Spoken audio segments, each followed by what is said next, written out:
दोस्तों, आज सवाल बड़ा है। सवाल बंगाल का है, सवाल इंसाफ का है, सवाल उस आग का है जिसमें बंगाल जल रहा है। और आज मैं पूछता हूं ममता बनर्जी से, हाँ ममता बनर्जी, आपसे, जब हिंदुओं के घर जलाए गए तब आप कहां थी? जब बसों को आग लगाई गई तब आप चुप क्यों थी? और जब हिंदू बच्चों की चीख आसमान चीर रही थी तब आपका इंसाफ कहां था? क्या आपको सिर्फ मुसलमानों के वोट चाहिए? क्या आपकी राजनीति सिर्फ तुष्टीकरण की है? क्या हिंदू इस देश में दोयम दर्जे के नागरिक हैं? बताइए ममता बनर्जी, मैं पूछता हूं, कब तक वोट बैंक की राजनीति चलेगी? कब तक ममता बनर्जी आप हिंदुओं की बलि चढ़ाती रहेंगी?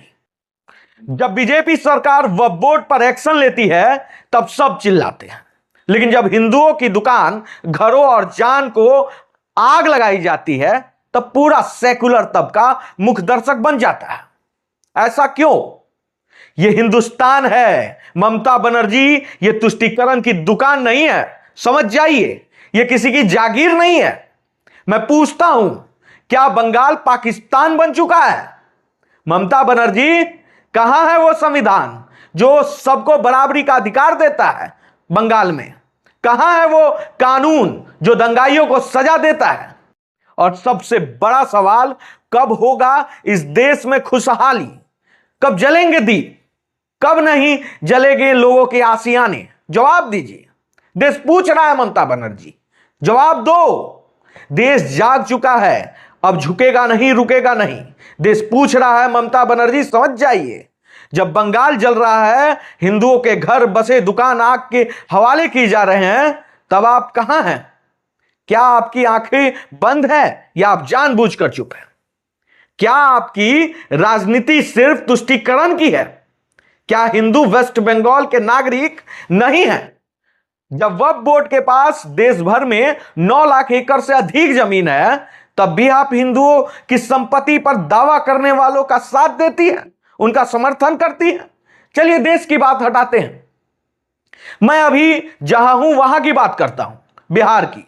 बिहार में वक्फ बोर्ड के पास 29,000 बीघा जमीन है, जिसमें शिया वक्फ बोर्ड के पास 5,000 और सुन्नी वक्फ बोर्ड के पास 24,000 बीघा जमीन है।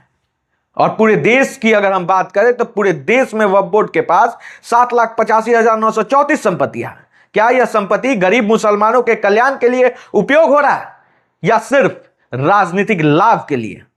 आप ही बताइए। वक्फ की संपत्ति से कितने हॉस्पिटल बनाए गए? अनाथालय कितने बनाए गए? गरीबों के लिए ट्रस्ट कितना है? बच्चों के पढ़ने के लिए स्कूल कितनी बनाई गई? बुजुर्गों के और बुजुर्गों के लिए वृद्धाश्रम कितने बनाए गए? ममता बनर्जी, आपसे सवाल है, कब तक आप वोट बैंक की राजनीति करेंगी? कब तक आप हिंदुओं की को अनदेखा करेंगे? देश पूछ रहा है और आज आपको जवाब देना होगा। देश भर में वक्फ बोर्ड के पास 7,85,934 संपत्तियां हैं, जिसमें भारत में तीसरा सबसे बड़ा भूस्वामी बन गया वक्फ बोर्ड। और वहीं यूपी की बात करें तो उत्तर प्रदेश में वक्फ बोर्ड के पास सबसे ज्यादा संपत्ति है, जिनमें मथुरा की शाही ईदगाह, वाराणसी की ज्ञानवापी मस्जिद, लखनऊ का ऐशबाग ईदगाह और लखनऊ का राजभवन भी शामिल है। ये इतना तक दावा करता है वक्फ बोर्ड, और ना जाने कितने ऐसे ऐतिहासिक स्थलों पर वक्फ ने अपना दावा ठोका है। क्या यह सब ममता बनर्जी को नहीं दिखता? ओह, वो कहती है, जब तक दीदी है तब तक वेस्ट बंगाल में वक्फ बिल को कोई नहीं लागू करवा सकता है।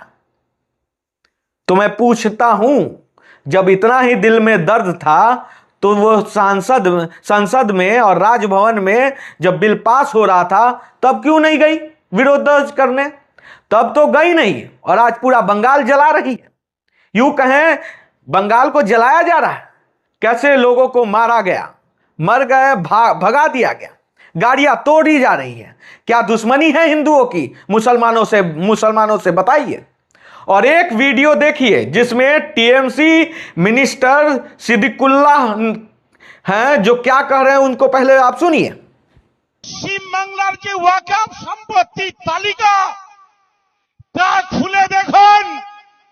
কলকাতার রাজভবন, ওয়াকফ সম্পত্তি, ইডেন গার্ডেন, ওয়াকফ সম্পত্তি,